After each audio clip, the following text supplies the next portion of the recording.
বিসমিল্লাহির রহমানির রহিম। আজকে এই মাদ্রাসায় উপস্থিত সম্মানিত মহত ইমাম, মাদ্রাসার কমিটির সদস্যবৃন্দ, ছাত্রবৃন্দ, সকলকে সালাম জানাচ্ছি। আসসালামু আলাইকুম রহমতুল্লাহ। আসলে মাদ্রাসা এটা নবীর প্রতিষ্ঠান। স্বল্প সংখ্যক মানুষ নিয়ে আল্লাহর নবী আমাদের এই মাদ্রাসার কার্যক্রম চালু করেছিলেন সেই মদিনায়। তারই ধারাবাহিকতায় আজকে সারা পৃথিবীতে দিনকে জিন্দা রাখার জন্য এই মাদ্রাসার কার্যক্রম চালু আছে। যদিও দুঃখজনক হলো সত্য যে এই আমাদের 92% মুসলমানের দেশ এই বাংলাদেশ, কিন্তু সেই দেশে, মুসলমানদের দেশে কোরআন হাদিসের কথা মঞ্চে বলা খুব কঠিন হয়ে গেছিল। এমন দিন গেছে, তোমরা সবাই দেখেছো, এখন ইন্টারনেটের যুগ। সেই যুগে বড় বড় আলেম ওলামারা যখন মঞ্চে বক্তৃতা দিচ্ছিল কোরআন এবং হাদিসের আলোকে, তখন তাদের মাইক বন্ধ করে দেওয়া হয়েছে, তাদেরকে লাঞ্ছিত করা হয়েছে। অনেক ঘটনাই কিন্তু আমাদের চোখের সামনে দৃশ্যমান। তারপরেও কিন্তু এই দাওয়াতি কাজ, ইসলামের কাজ বন্ধ থাকে নাই। অনেক মানুষ রক্ত দিয়েছে, অনেক মানুষ জীবন দিয়েছে। সেই 5 তারিখের শাপলা চত্বরের হেফাজতে ইসলামের ডাকে যে সমাবেশ, সেখানে শত শত ছাত্র দ্বীনে ইলমকে শহীদ করা হয়েছে, সবাই আমরা জানি। তারপরেও কিন্তু দিন জিন্দা রাখার জন্য অনেক ঝুঁকি নিয়ে আমাদের যারা ইসলামী চিন্তাবিদ, ইসলামকে নিয়ে যারা রিসার্চ করে, তাদের এই কর্মকাণ্ড কিন্তু চলমান আছে। এটা কিয়ামত পর্যন্ত জারি থাকবে ইনশাআল্লাহ। তারই ধারাবাহিকতায় এই মাদ্রাসা খুব অল্প দিন হলো এটা প্রতিষ্ঠিত হয়েছে, এবং এই এলাকার মানুষের যে অনুদান, তাদের যে তোমার ত্যাগ, তাদের যে সহযোগিতা, সেই সহযোগিতা নিয়েই এই মাদ্রাসা চলমান আছে। হয়তোবা দেখবা যে ইনশাআল্লাহ এই মাদ্রাসা কিছুদিনের মধ্যে একটা বড় প্রতিষ্ঠান হিসেবে, দিনী প্রতিষ্ঠান হিসেবে আত্মপ্রকাশ করবে।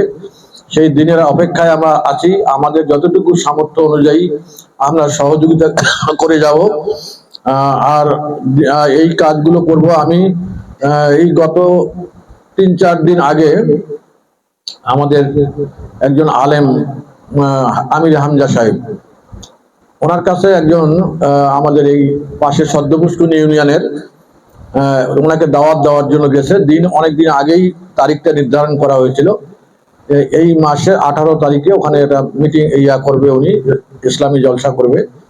তো উনি প্রথমে বলছে যে ওখানে মেয়র সাহেব থাকলে আমি যাব।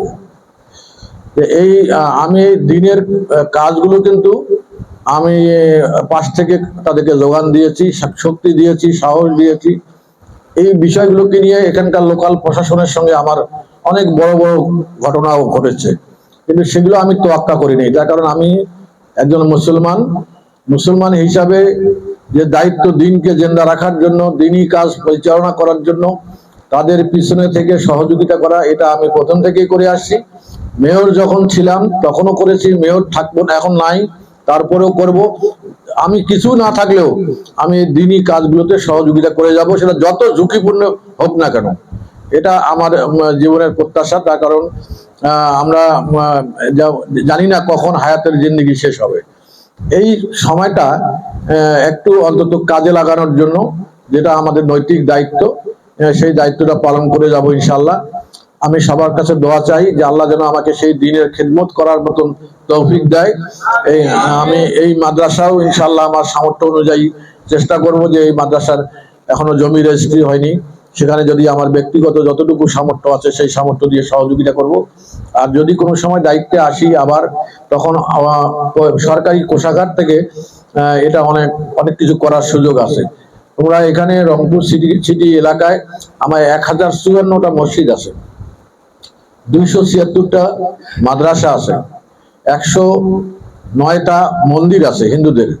তোমরা এমন কোনো প্রতিষ্ঠান পাবা না যেখানে যা শুনবা যে এটা এই প্রতিষ্ঠানে সিটি কর্পোরেশনের অনুদান নাই। এই বিগত 5 বছরে আমি প্রায় 14,85,00,000 টাকা আমি এই প্রতিষ্ঠানগুলোতে দিয়ে গেছি।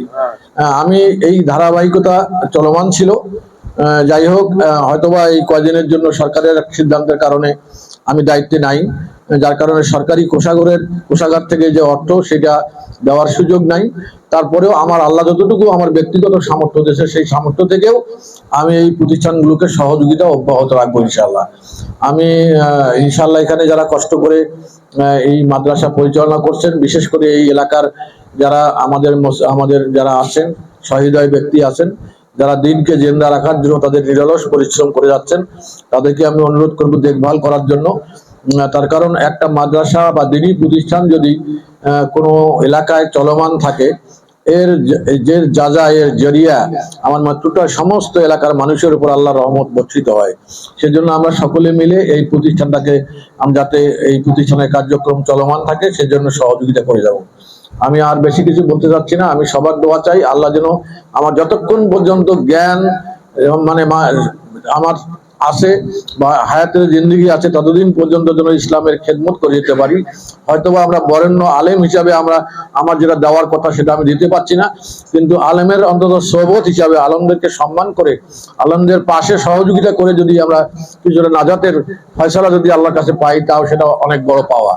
আমি সেই দিকেই আমার দৃষ্টি আছে। আমি চাই যে এই মাদ্রাসা ইনশাল্লাহ অনেক বড় প্রতিষ্ঠান একদিন হবে।